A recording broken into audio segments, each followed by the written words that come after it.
There's a question that echoes in the private corners of the internet, in late-night search histories, and in quiet conversations. It's a question surrounded by myths, anxiety, and a ton of misinformation. What really happens to your body, specifically your prostate, if you masturbate every single day? The whispers you've heard online might suggest it's dangerous, that it can cause damage, inflammation, or worse. The fear-mongering is real. But what does actual science say? The answer is genuinely shocking, and it's almost certainly not what you've been led to believe. To truly understand this, we first need to look at the key player, the prostate gland. So, what is it exactly? The prostate is a small, walnut-sized gland that's part of the male reproductive system. Its main job is to produce the fluid that nourishes and transports sperm, what we know as semen. It sits just below the bladder and in front of the rectum. For such a small gland, it plays a huge role in men's health, especially with age. Because it's so important, it's also a common source of anxiety. You've probably heard the claims that frequent masturbation can wear out the prostate, cause chronic inflammation, prostatitis, or even raise the risk of prostate cancer. These fears are understandable. Prostate cancer is one of the most common cancers among men. So anything that may affect that risk deserves serious attention. For decades, these warnings were treated like urban legends, old wives' tales, or moral panic dressed up as health advice. But then scientists decided to look deeper. Instead of guessing, they tested the myths through long-term, evidence-based research. And what they found didn't just challenge these old beliefs, it shattered them. Let's talk about one of the most powerful studies on this subject. It comes from none other than Harvard University's T.H. Chan School of Public Health. And this wasn't a small trial, it was a long-term study involving nearly 32,000 men tracked over 18 years. One key variable they tracked? Ejaculation frequency. When researchers analyzed the data, the results were astonishing. They found that men who ejaculated more frequently, specifically 21 or more times a month, had a 33% lower risk of developing prostate cancer compared to men who only ejaculated 4 to 7 times per month. Yes, you heard that right. More frequent ejaculation was actually associated with the reduced risk of prostate cancer. That's the exact opposite of what many people fear. Far from being harmful, ejaculation appeared to have a protective effect on prostate health. And this wasn't an outlier. A similar Australian study confirmed the link. So now the big question becomes, why? Why would frequent ejaculation reduce the risk of prostate problems? Scientists have a few solid theories.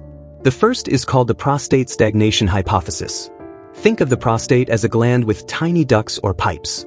Without regular emptying, those ducts may build up old fluids and potentially harmful substances. Ejaculation acts like a natural flush, clearing out the system and reducing the risk of inflammation and cellular damage. The second theory involves cellular health. Every time a cell divides, there's a small risk of mutation, which can lead to cancer.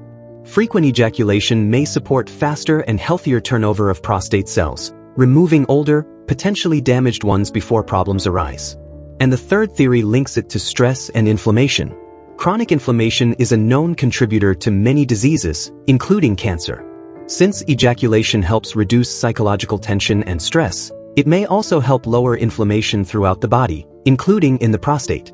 When you put these theories together, the picture becomes clear. Regular ejaculation, whether through sex or masturbation, may help protect prostate health by flushing the gland, supporting cellular renewal, and lowering inflammation. That's powerful science. But many of you aren't just concerned about long-term cancer risk.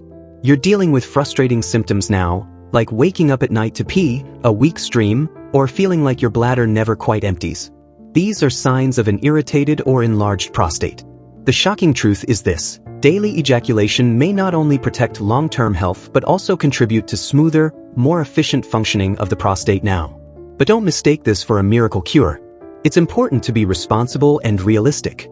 While this research shows a strong correlation, it does not prove that ejaculation alone causes the reduction in cancer risk. There may be other factors at play. Men who ejaculate more often might also have healthier diets, exercise more, or avoid smoking. That's why this is best understood as one valuable part of a much bigger lifestyle approach. So, what else matters when it comes to prostate health?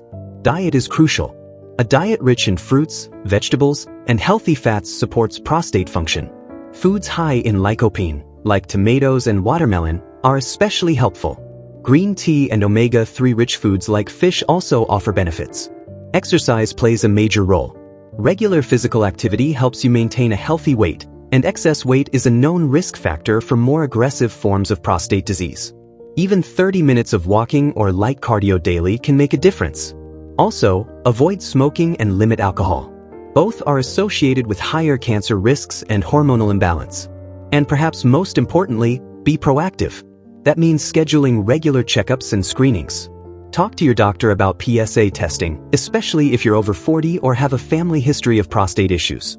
Early detection saves lives. So, let's return to that original question. What happens to your prostate if you masturbate every day? The evidence says this. Not only is it not harmful, it may be one of the most natural and effective ways to maintain prostate health. It's not a substitute for good nutrition, movement, and checkups, but it's definitely not the villain it's been made out to be. In fact, it could be a quiet partner in your long-term health. If you found this helpful and you'd like to hear more science-backed explanations on men's health issues, stay tuned for upcoming content. And don't forget, health myths only lose power when we talk about them openly and honestly.